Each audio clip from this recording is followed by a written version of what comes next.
Alyssa for that great speech on vaccination. My name is Alicia Blessing, and I will be speaking to you today about the importance of establishing an official language for the United States. If you've ever uttered the words, huh, or what, I'm sorry, I don't speak insert language here. You understand how frustrating it is to be lost in translation. It's not fun at all. So you can relate or understand why it would be so important to be on the same page. But how could we ever expect to be on the same page if we're not even trying to be in the same book? I grew up in the Reading School District. And if you know anything about the city of Reading, you know that it's full of diversity. People from everywhere are in Reading. I loved it. It was a great experience for me. But one thing that I did notice is that there were students often left behind, and it wasn't due to their intellectual ability, but often due to a language barrier. And I often wondered, what if the expectation to know a specific language was there from the beginning? Would it have made a difference? Would they have been left behind? Or would they be right at the level that they could be, you know, or where they should have been had that language barrier not have been there? The United States would benefit from establishing an official language, and today I will discuss how doing so will increase understanding among each other, how we would go about establishing an official language, and I would like to help you visualize what it would look like once we would establish this official language.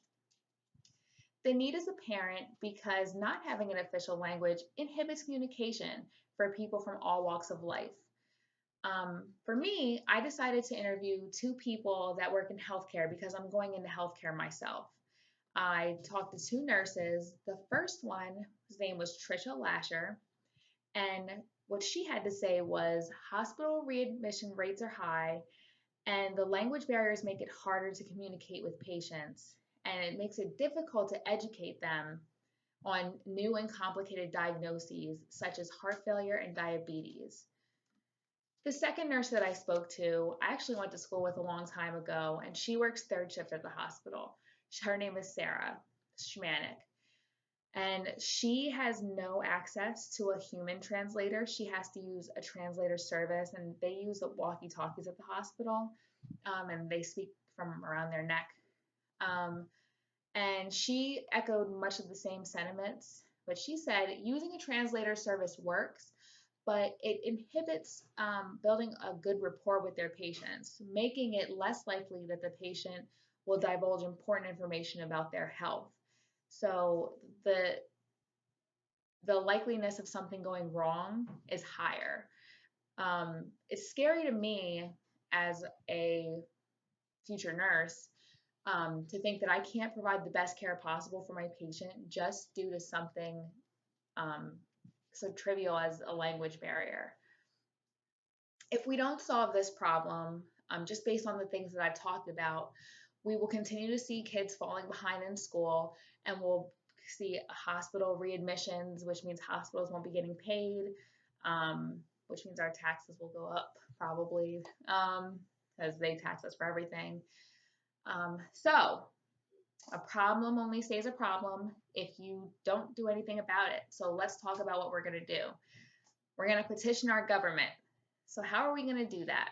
Well, according to We the People on whitehouse.gov, we have to start a petition, and we have to get 100,000 signatures on that petition before the government even looks at it, reviews it, and responds.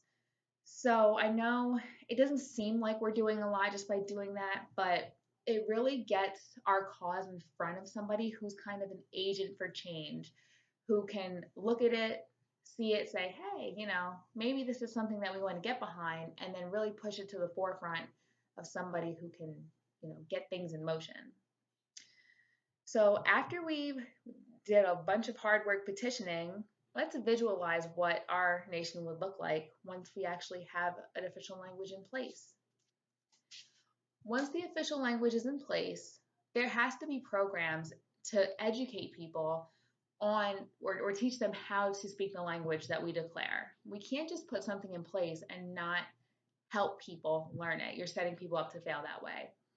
In an article by the Washington Post entitled States Where English is the Official Language, there's a woman named Karen Davenport who is the spokesperson for US English who says it saves states monies if they're only required to print in one language. So I'm thinking, since it's kind of along the same lines, if they take the money from that they save from only printing in one language and inject it into programs to teach people the language that we declare, it makes sense. It's kind of, just reallocating the money to something else, the same cause, to teach them the official language. The benefits of having an official language are pretty simple. I mean, we would have clear communication. There wouldn't be that awkwardness or the difficulty or just having that weird space. I mean, we've all been there where we don't really understand what somebody's saying and you're just kind of nodding your head and pretending to understand almost. The consequences, well, up until this point, I have not said what language I would I think we should declare, and I'm not going to because I don't really think that it's necessary. But let's just say for 1 minute, since I know that we all speak English, that we wouldn't pick English to be our official language. We would all have to learn a new language, so that's a possible consequence for some people. But that's not entirely a terrible consequence. According to an article entitled Why Learn a Foreign Language? The Benefits of Bilingualism, psychological studies have found that speaking two or more languages is a great asset to your mind. The brains of bilingual people operate differently, and the differences offer several mental benefits. So that's something to think about. I mean, it might help you down the road once you get older. So my call to action is simple. I'm not asking you to make signs or go out on the road and, march yet, but I do want you to think. Just think about everything that I've talked about and just think about the benefits that could come of it. Clear communication, clear expectations, just a common bond that ties us together through our diversity.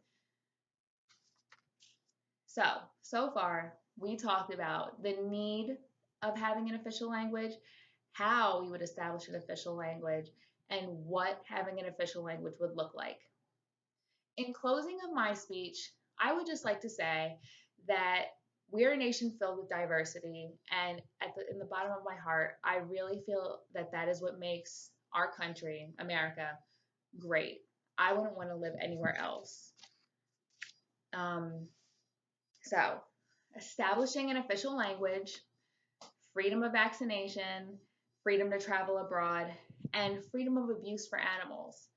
The topics I just stated are about as unique and as different as Karen, Ashley, Alyssa, and I. Our topics were all over the spectrum, and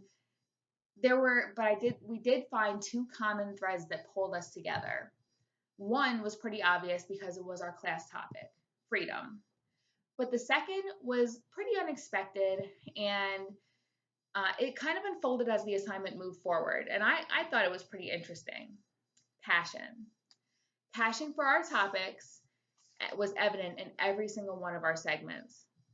And because we so strongly believe in each and every one of our topics, we sincerely hope that our messages have left some kind of impression on you and that you've taken away something from our group speech. Thank you so much for listening, and we hope you have a great night.